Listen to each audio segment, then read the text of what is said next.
Lahko noč, umiti zobki.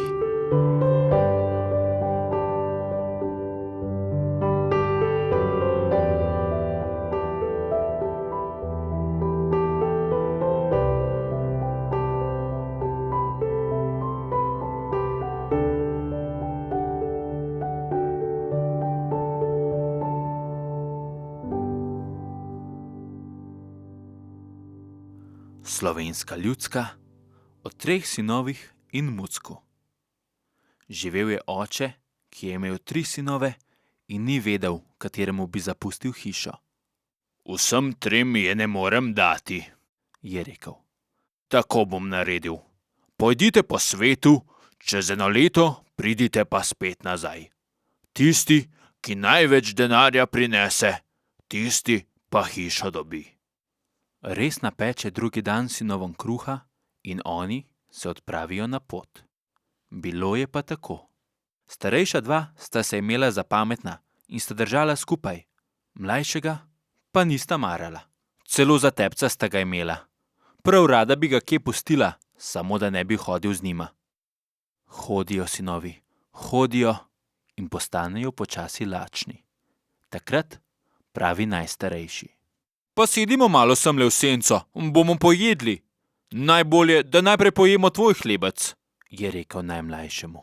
Potem bova pa midva dala. Tretji ni pomišljal. Dal je kruh in so pojedli in so šli naprej. Ko so spet postali lačni, pa sta brata vzela vsak svoj hleb in ga nista niti pogledala.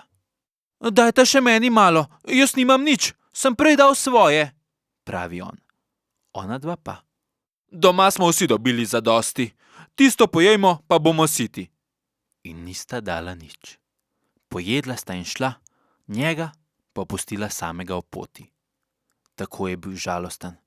Sam ni vedel, kam naj gre, ko se je ob njem prikazal mucek. Kaj ti je? Je rekel. Kaj si tako žalosten? Pravi on. Saj ni, da bi govoril. Povej, kam greš? Službo grem iskat. Pa pridi k meni, dobro službo ti dam, je rekel mucek. In fant je šel in sta prišla do hiše. Velika hiša je bila, lepo opremljena, a notri je živel le mucek, kar sam. Kaj bom pa delal? Je vprašal fant. Vsako jutro me boš umil, počesal in me nesel v zgornjo sobo. Tam imam velik stol, razkošen, z naslonjalom. Na tisti stol me boš dal, pa bo. Dobro. Res ga je česal in nosil, celo leto mu je stregel. Ko se je leto izteklo, pa je dejal. Zdaj moram domov. Reci potem, kako te poplačam? Ja, oče je rekel, tisti, ki največ denarja prinese, tisti pa hišo dobi. Potem dobiš denarja, je rekel mucek in mu je naložil toliko, da ga je fant komaj nosil. No, brata sta se že vrnila in sta mislila, da sta kar dobro zaslužila.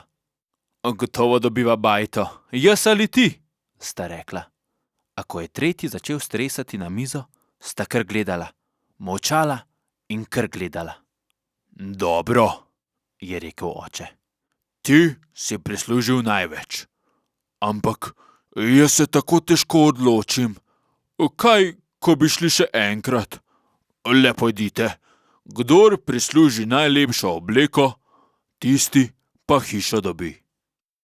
Vsakemu je spekel hlebec kruha in so šli na pot. Grejo in spet postanejo lačni. Zdaj nista starejša 2 nič več prosila, kar vzela sta. Boš pa jagode nabiral, sta rekla in sta ga pustila sredi ceste. Jokal je, ko ga je spet poklical mucek. Kaj pa je? Je rekel. Kaj si tako žalosten? Kaj? Lačen sem, sam, službo iščem, ne vem, kam naj grem. K meni, če hočeš. In je šel. Še 1 leto je skrbel za mucka in oba sta se dobro imela. Mine leto, pravi fant. Jaz moram domov, oče me čaka in brata. Dobro, je rekel mucek. Povej potem, kako te poplačam. Ja, Če bi dobil kakšno lepo obleko, je rekel fant, bi bil prav zadovoljen. Oče je rekel, tisti, ki pride v najlepši obleki, tisti pa hišo dobi. Gre Mucek k omari in vzame ven obleko iz najboljšega blaga. Lepo sešito, tako za gospode. Fant jo pomeri, bila mu je ravno prav. Tudi brata sta prislužila spodobni obleki. Ho, sta rekla, zdaj jo pa dobiva hišo, jaz ali ti? A kako revni sta izgledali tisti obleki, ko se je prikazal najmlajši. On je bil kot gospod, kot kak grof, onadva pa kot dva siromaka. Dobro, je rekel oče. Jasno, tvoja obleka je najlepša, ampak kaj vem, obleka je samo obleka. A pojdite še enkrat. Tisti, ki najde najlepšo nevesto, tisti pa res hišo dobi. Še tretjič speče kruh in pošlje fante v svet. Starejša dva, tako kot prej, svoje pojedla in onemu vzela, šla in ga pustila tam ob poti. Sedi tam ves pobit, ko se prikaže Mucek. Kaj boš jokal? Pravi.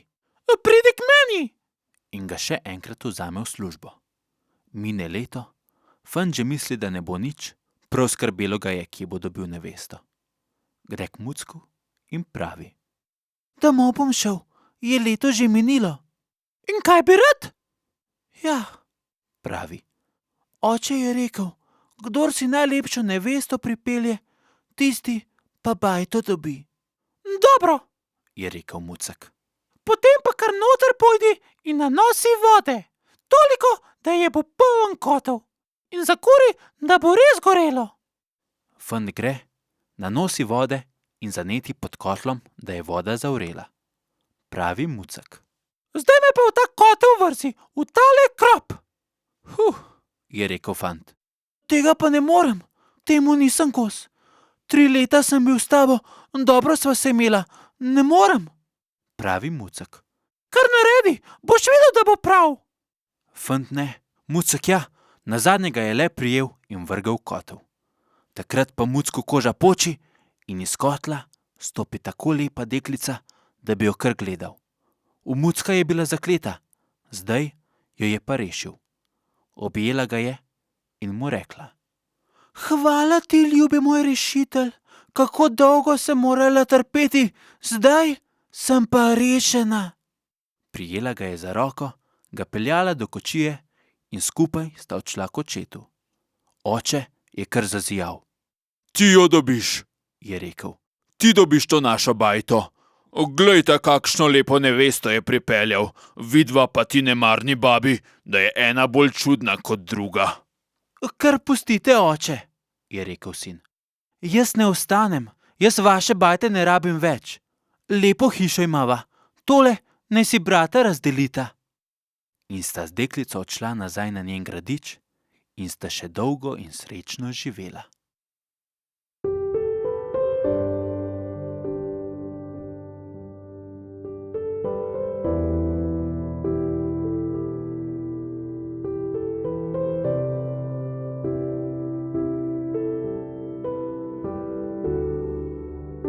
Lahko noč, umiti zobki.